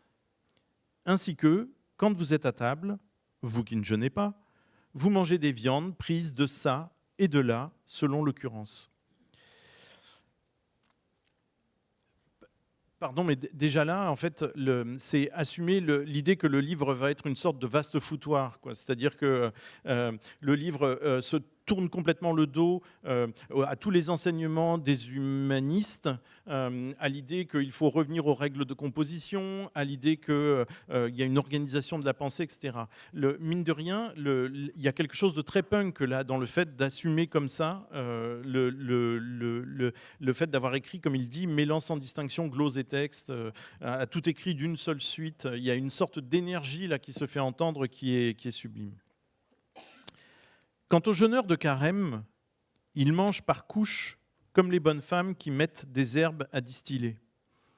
Ils mangent le potage, puis des échaudés au beurre frais, des entrées, des pois, des fèves, des harengs, des pruneaux, puis le poisson, puis le dessert, et tout à cause du jeûne. Je vous assure que ce livre était simple et net, beau comme le jour, ainsi qu'il est encore, bien qu'il soit pêle-mêlé de notes et considérations à la façon du bonhomme Guyon qui, à l'âge de 100 ans, se mit à vivre capucinement, donc comme un moine capucin. Il avait été page de chez le roi, puis il étudia, fut à la guerre, se fit cordelier, s'en retira pour être huguenot, se fit savant, devint ministre, mangea tout, puis se mit à demander sa vie. On lui donnait de tout ce qu'il lui fallait, qu'il mettait en son écuelle, pain, chair, soupe, potage, vin, dessert, tout cela ensemble. Et on lui disait, « Pourquoi ne mangez-vous et buvez d'ordre et à part ?»« Ah ah, disait-il, lourdeau mon ami, puisqu'ils doivent se mêler au ventre, il n'y a point de danger de lui envoyer tout déjà mêlé. De même, ceci doit être mêlé en votre cervelle. Il le vous faut bailler tout mêlé. Le personnage qui vous produit en tout honneur ces saints mémoires de perfection a pensé que le texte ne valait pas mieux que le commentaire, par quoi il les a fait aller ensemble. Donc, soit que vous le lisiez ou non, ou que vous commenciez ici ou là, n'importe. Ce livre est partout, plein de fidèles instructions et sens parfaits, tellement que c'est tout un, par où vous le lisiez. Il est un globe d'infinies doctrines. Il y a autant à apprendre en un lieu qu'en l'autre, en cette sorte-ci qu'en celle-là. Il n'y a ligne, endroit, verset ou passage, afin de parler niaisement aussi bien que les doctes, qui ne soit tout farci de sciences mystogyriques et concluantes. Qu'ainsi ne soit, le prieur du Vaudevire, lequel vivait du temps des Anglais, il en vit encore de ce temps, ainsi que m'a assuré le gardien des Cordeliers, qui m'a dit qu'il y avait encore des Anglais. Ça, c'est pour le Brexit, ça. Ce bon prieur avait fait une grande annotation sur ce mot « cela », surtout à cause de la considération de la soudure des membres d'amour, ou des membres de la soudure d'amour, ajoutant, comme il se trouve dans les vieux exemplaires grecs et hébreux qui sont au Vatican et à Londres, ce qui s'ensuit, citation, « C'est une chose étrange que la différence des hommes et des femmes.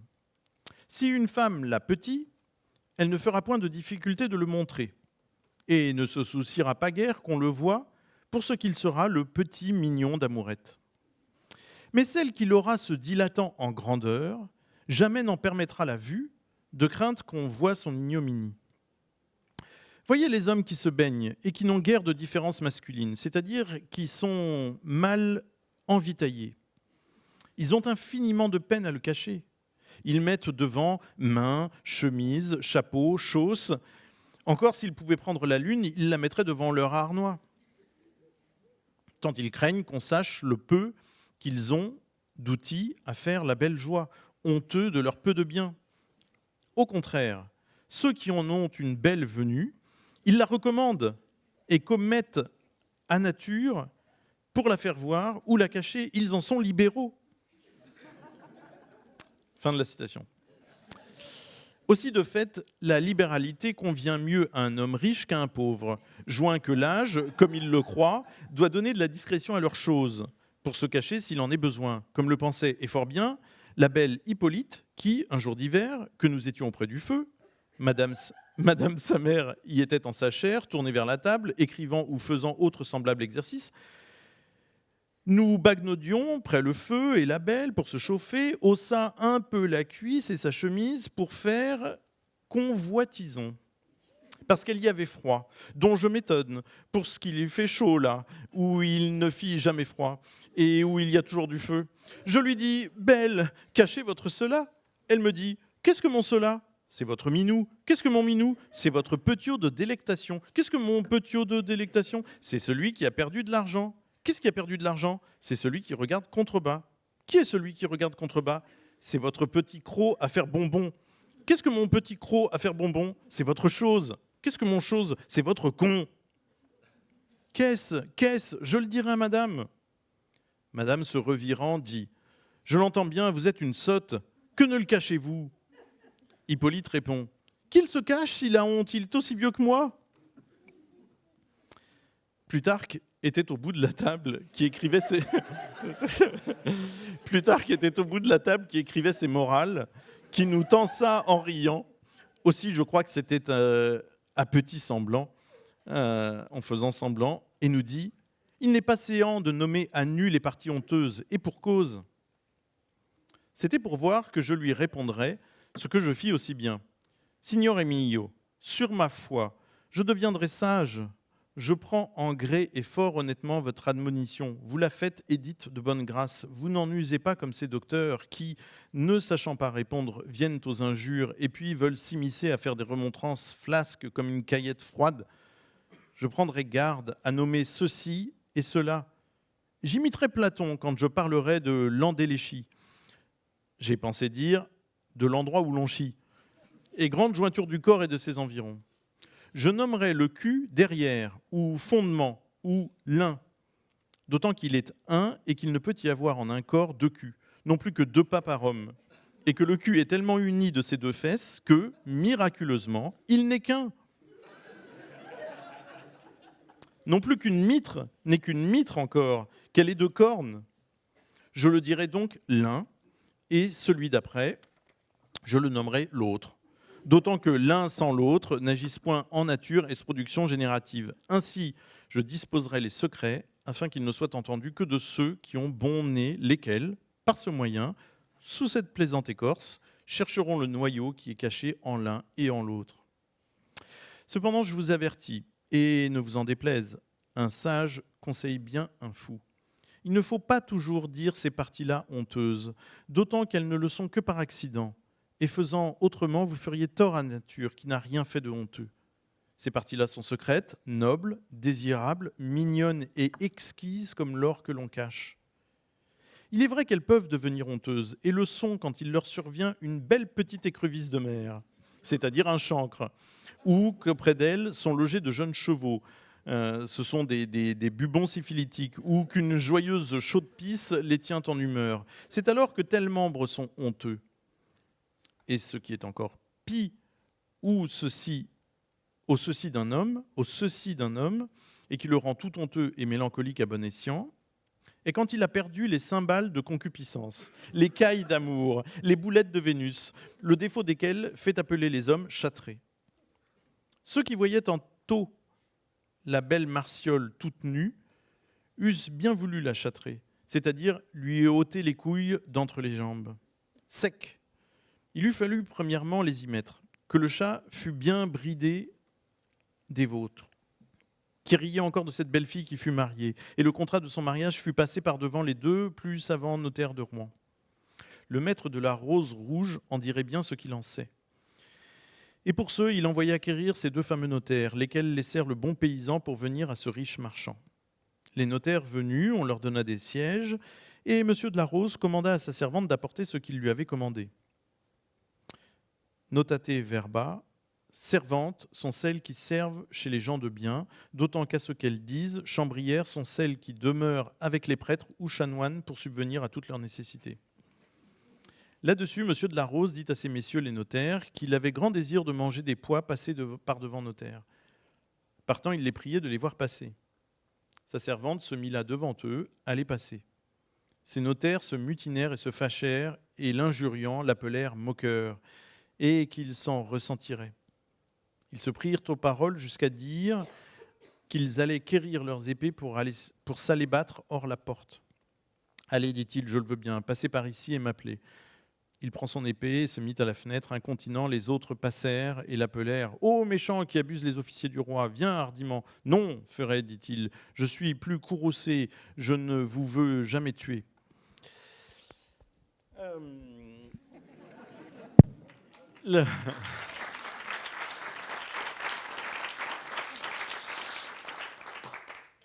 Voilà, il y a à la fois ce côté très acide qui pourrait déboucher, disons, sur des formes de colère un peu politiques, et puis en même temps, il est encore plus fasciné plutôt que d'être fasciné par sa colère, il est encore plus fasciné par tout ce qui a lieu dans le langage, et puis par l'idée de la possibilité, comme ce qu'on a entendu quand Mathieu parlait des hydropathes, la possibilité justement de se moquer, mais non pas d'une manière bilieuse, mais plutôt d'une manière incroyablement joyeuse.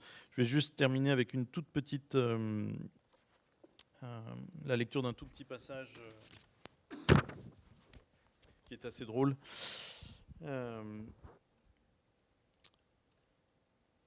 Donc c'est un personnage qui s'appelle Buchanan. Je suis pour les pères cordeliers. Cessez cette injure.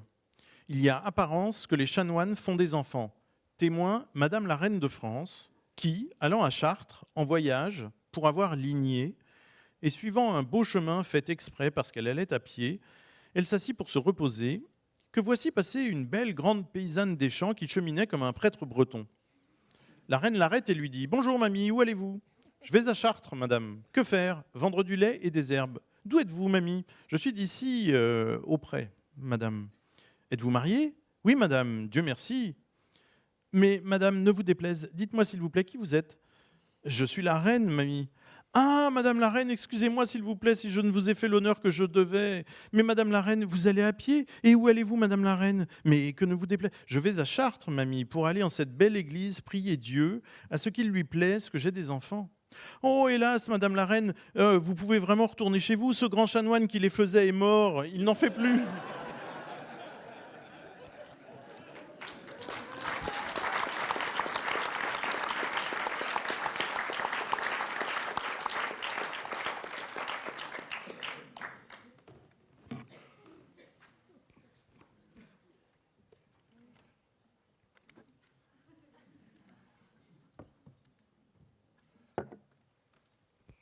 Vous la connaissez ?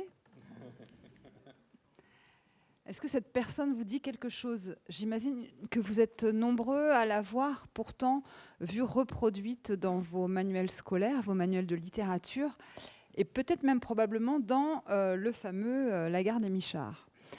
C'est Louise Labbé. Louise Labbé, lyonnaise, c'est toujours précisé.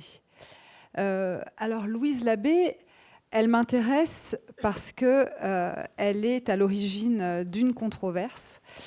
qui mêle à la fois un collectif de poètes, une ville et ses traditions littéraires, un contexte. Et elle m'intéresse aussi parce qu'évidemment, sous sa plume, sous son nom, ont été écrits des textes éclatants, des textes que j'aime beaucoup. Et évidemment, on se demande un petit peu ce que recouvre le nom de Louise Labbé aujourd'hui. Alors, l'histoire de Louise Labbé, elle commence en 1555. En fait, on peut dire qu'elle apparaît, ce nom de Louise Labbé apparaît en 1555 dans le ciel de Lyon, telle une comète éclatante. C'est immédiatement une star et sa célébrité va durer une année. Le temps de Louise Labbé, c'est 1555 à Lyon. Parce que en cette année-là est publié un unique volume de ses œuvres qui est composé de trois parties. La première partie est composée de 23 sonnets, puis il y a un débat, un débat de folie et d'amour, et puis enfin il y a des écrits complètement dithyrambiques, ce qu'on appelle des louanges à Louise, qui sont écrits par des poètes qui ne vont pas vraiment signer leurs textes, mais se signaler par des espèces d'énigmes, des anagrammes et des devises. Et on en reconnaît quelques-uns, et parmi eux, l'astre du moment, l'astre lyonnais, Maurice Sèvres. Alors 1555 à Lyon, c'est un contexte assez intéressant, parce que c'est le moment, c'est la ville a doublé sa population en une vingtaine d'années. Il y a 60 000 personnes qui vivent là-bas. C'est une ville extrêmement florissante. Il y a déjà la soie.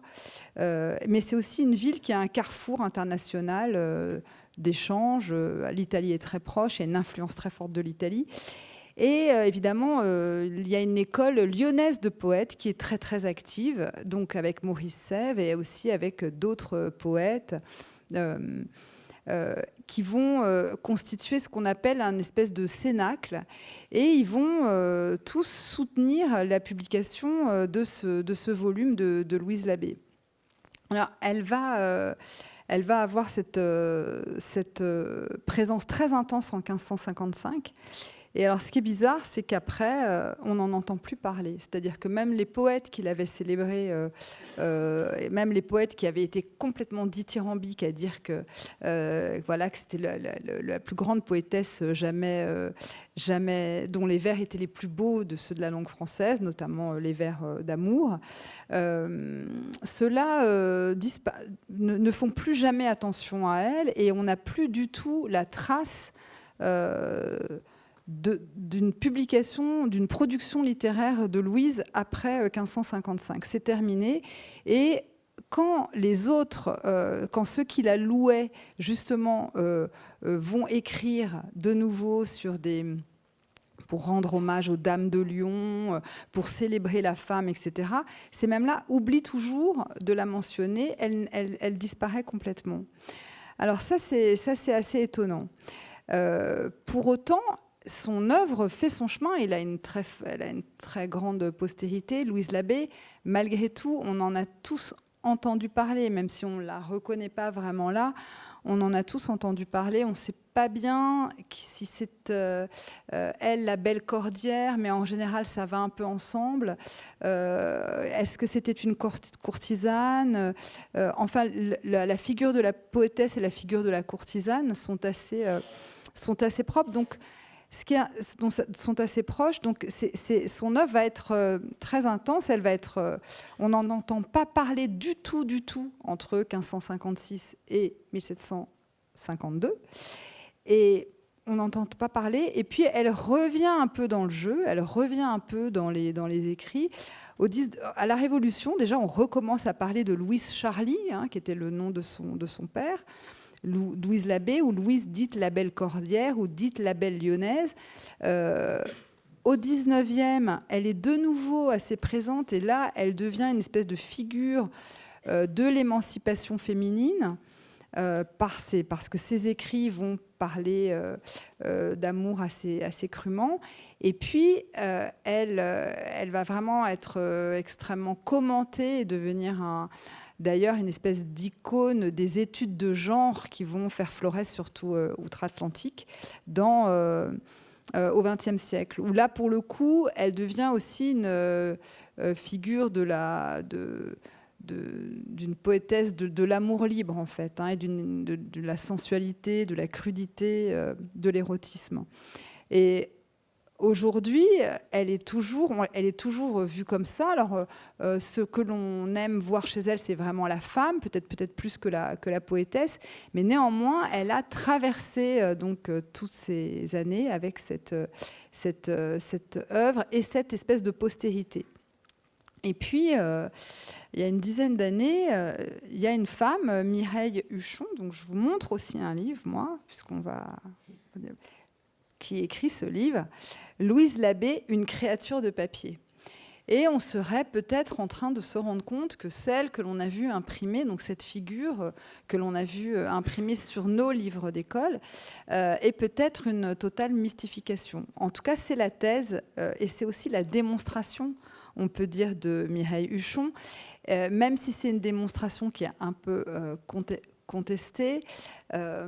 Moi, ce soir, je choisis d'y croire aussi parce qu'elle me rappelle une autre créature de papier, et une créature de chair, mais aussi qui est devenue une créature de papier et qui a fait beaucoup vendre de papier, qui est aussi notre chic fille Anna Nicole Smith, sur laquelle on a écrit en 2007, et qui avait quelque chose à voir aussi avec une courtisane et aussi avec une poétesse. Alors, je vais vous parler un peu de Louise Labbé parce que sous son nom a été quand même écrit un des poèmes préférés de Mathias Sénard, tout simplement. Enfin, un des vers préférés de Mathias Sénard, vous allez le reconnaître. Donc, c'est le sonnet 8 des œuvres poétiques. Je ne vais pas le lire baroque. Claro me disait, lis le baroque, ça va être drôle. Je vis, je meurs. Je me brûle et me noie. Non. Je vis, je meurs, je me brûle et me noie. J'ai chaud extrême en endurant froid dur. Le vers préféré de Mathias. La vie m'est et trop molle et trop dure. J'ai grands ennuis entremêlés de joie. Tout à un coup je ris et je larmoie. Et en plaisir main greffe tourment j'endure. Mon bien s'en va. Et à jamais il dure, tout en un coup je sèche et je verdoie. Ainsi, amour inconstamment me mène, et quand je pense avoir plus de douleur, sans y penser je me trouve hors de peine. Puis, quand je crois ma joie être certaine et être en haut de mon désiré heure, il me remet en mon premier malheur. Ce poème est très célèbre et je vais vous en lire un autre. Et alors, ce qui m'avait frappé, moi, quand j'avais lu les sonnets de Louise Labbé, c'est aussi pour ça que j'avais envie d'en parler ce soir, c'est d'abord l'extrême absence d'effort de son écriture dans une métrique pourtant imposée, donc celle des sonnets, 3-4-1, 3 tercets, des alexandrins, etc. Et au contraire, un sentiment de grande fraîcheur, d'une sensualité extrêmement simple et très intense. Et ça, je dois dire qu'on le retrouve de manière assez éclatante dans le sonnet 18, 10 sonnets plus tard. Baise-moi encore, rebaise-moi et baise. Bon, c'est un peu sexualité, littérature. C'est un autre style que Beroald. Là, on est aussi presque 50 ans plus tôt. Donc, voilà, on est encore peut-être dans une forme de romantisme. Donc, baise-moi encore, rebaise-moi et baise, donne-moi un de tes plus savoureux, donne-moi un de tes plus amoureux, je t'en rendrai 4 plus chauds que braise. Non, c'est pas mal quand même. Ça, là, te plains-tu, ça que ce mal j'apaise, en t'en donnant 10 autres doucereux, ainsi mêlant nos baisers tant heureux, jouissons-nous l'un de l'autre à notre aise. L'or, double vie à chacun en suivra, chacun en soi et son ami vivra, permet m'amour penser quelque folie, toujours suis mal, vivant discrètement, et ne puis me donner contentement si hors de moi ne fait quelque saillie. Alors, ces poèmes de Louise Labbé, cette femme, Mireille Huchon, sans contester l'existence historique de Louise Labbé, qui, elle, est avérée notamment par un testament rédigé en 1566, où on voit bien que Louise est une femme aisée, vivant seule, sans enfant, qu'elle est aisée, qu'elle a du bien. Et ce testament prouve en tout cas que la belle Cordière, puisque son époux et son père étaient donc des fabricants de cordes, sont des personnes dont la vie est attestée, est avérée. Mais ce qui interroge, commence par interroger Mireille Huchon, c'est qu'elle se demande un peu comment, dans ce milieu illettré, cette femme, Louise Labbé, a pu justement apprendre tant de connaissances et acquérir tant de culture, notamment toutes les références grecques et latines qui parsèment chacun de ses écrits. Et puis elle s'intéresse beaucoup, Mireille Huchon, à ses écrits de la fin du poème, de la fin du recueil, pardon, à ces poètes de l'école lyonnaise qui se sont rassemblés en collectif chez un éditeur. On l'appelait à ce moment-là l'atelier de Jean de Tourne. Alors Lyon, c'est une ville qui à l'époque est une grande ville d'imprimeurs et d'imprimeries. C'est vraiment la rivale de Paris. Il y a une activité d'imprimerie qui est très intense. Et cet atelier-là, il fonctionne un peu comme un éditeur. Donc Maurice Sèvres, Philibert Brugnon, des tas de poètes, Antoine Jean Le Baïf, Jean Pelletier-du-Mans, enfin tous ces Jacques Pelletier-du-Mans, pardon, tous ces poètes, eux se retrouvent dans l'atelier de cet imprimeur, enfin chez cet imprimeur. Et ils sont tous mêlés, évidemment, à d'autres publications de cette décennie exceptionnelle, la décennie 1550-1560 à Lyon. Et à ce moment-là, cette femme, qui est une grande érudite, elle va commencer une espèce d'enquête où elle va démontrer que, au final, Louise Labbé est une créature de papier, c'est-à-dire c'est une femme de paille dont ces poètes, qui étaient aussi des poètes très proches du pouvoir, parce que lors des grandes entrées royales à Lyon, notamment celle de 1548, où il y a beaucoup de textes sur cette entrée, magnifique, c'est le temps de la fureur poétique, de la magnificence lyonnaise, etc. Ils sont tous là, ils sont tous à écrire et à louer évidemment ceux qui entrent, donc Catherine de Médicis et Henri II. Et en fait, elle va arriver elle va les pister, et elle va comprendre qu'autour de Maurice Sèvres, qui est un peu l'astre rayonnant de ce groupe de l'école lyonnaise, et avec ses amis autour de lui, il va se constituer un espèce de groupe, et ils vont prendre Louise comme une espèce de modèle de femme qu'ils vont à la fois louer, mais aussi un peu ridiculiser.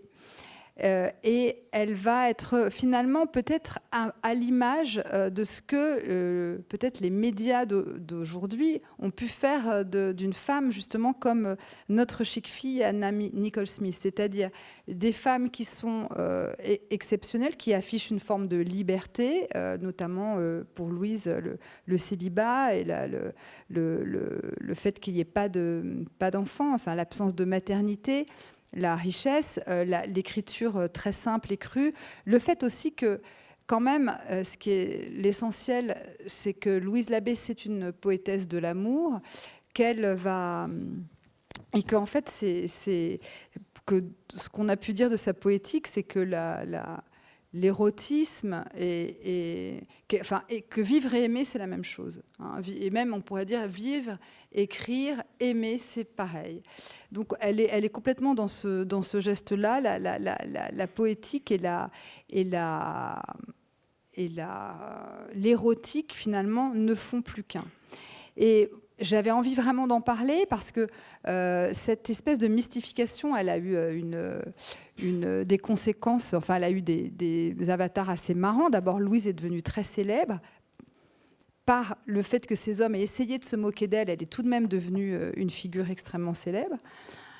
Ensuite, le manuscrit de ses œuvres que j'avais envie de vous montrer parce que c'est un manuscrit assez marrant. Alors, il faudrait que je l'ai. Et voilà, il est là. Alors, par exemple, le tableau de Hans Holbein le Jeune, pour dire à quel point elle était aussi assimilée à une courtisane, c'est un tableau qui est le tableau de celle qu'on a appelée Laïs de Corinthe, qui est une courtisane extrêmement célèbre. Et l'homme qui a gravé le portrait qu'on a vu précédemment l'avait appelée Laïs lyonnaise, Louise Laïs. C'est-à-dire qu'en fait, on a tout à fait identifié le personnage de cette courtisane et le personnage de Louise. Et à côté, c'est ce manuscrit. Pour petite anecdote, il a été vendu, je crois, 440 000 € lors de la dernière vente aux enchères de la collection de Pierre Berger. Donc voilà le manuscrit. Et donc peut-être que ce manuscrit finalement est un faux intégral, est un faux qui a été commis par ce collectif de poètes. Et voilà. Je voulais parler d'elle. Parce que ce qui m'a semblé vraiment intéressant, c'est d'abord comment la femme occupe cette place complètement centrale, une place de comète totale au milieu du XVIe siècle. Cette femme Louise Labbé, qu'on a tous étudiée, plus ou moins, mais en tout cas dont le nom nous est assez familier. Et en même temps, qu'à la fois par sa grande liberté et par son originalité, elle est devenue probablement une espèce de parodie. Et qu'elle finalement, elle a peut-être été une espèce de poupée désarticulée, c'est l'expression de Mireille Huchon. Et je voudrais vous lire la fin de la conclusion de ce livre, qui est une vraie enquête policière dans le milieu lyonnais, dans le milieu de l'Académie de Fourvière, dans le milieu de l'école lyonnaise. Et elle dit « Louise, en poupée désarticulée sur son lit molle de courtisane, alors que les siècles ultérieurs ont célébré ces vers comme les plus beaux vers passionnés du monde, la loue comme la plus grande poétesse qui soit née en France, femme qui parle à tout lecteur le langage de l'âme, reste pour le lecteur moderne que cette Louise Labbé, imprimée, qui a troublé les hommes, apporté réconfort aux femmes, poète notable et champion du féminisme, voix d'autant plus forte et insolite qu'elle était travestie, que cette femme ait été couchée sur le papier par des hommes cyniques, elle reste un nom auquel attacher une lecture, invitant à renouer avec une pratique où le plaisir pur s'abstrait des contingences de la création et où chacun est invité à faire sa propre lecture. Voilà, je vous remercie.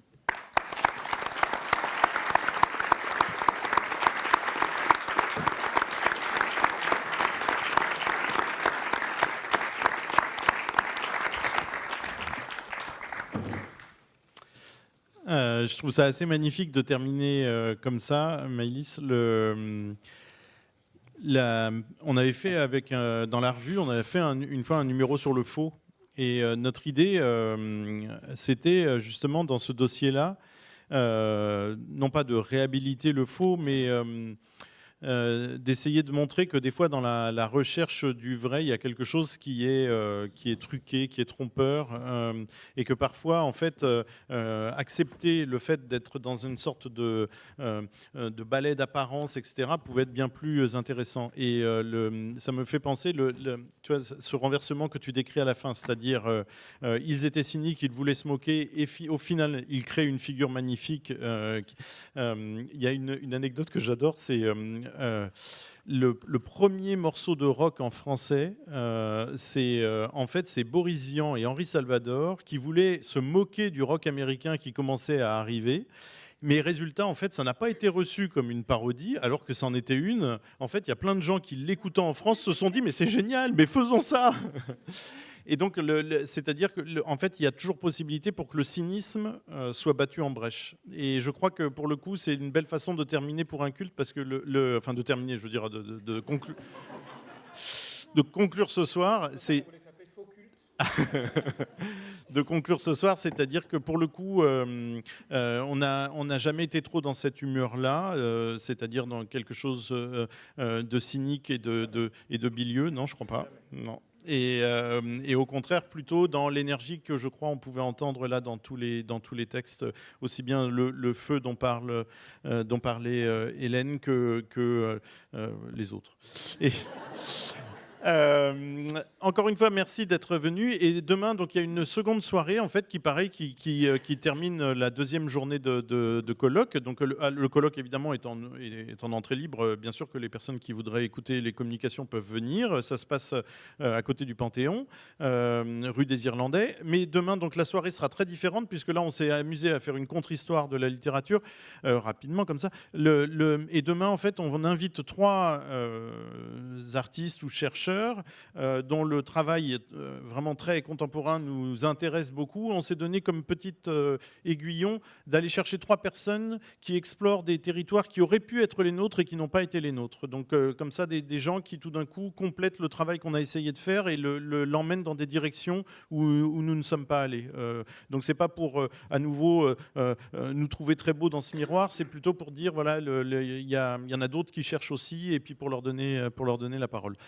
Donc encore une fois, merci à la Maison de la Poésie de nous avoir accueillis. Merci pour le vin.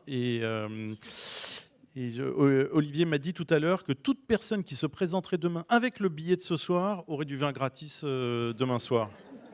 Je ne sais pas s'il est capable de l'assumer jusqu'au bout, mais il me l'a dit. Bonne soirée.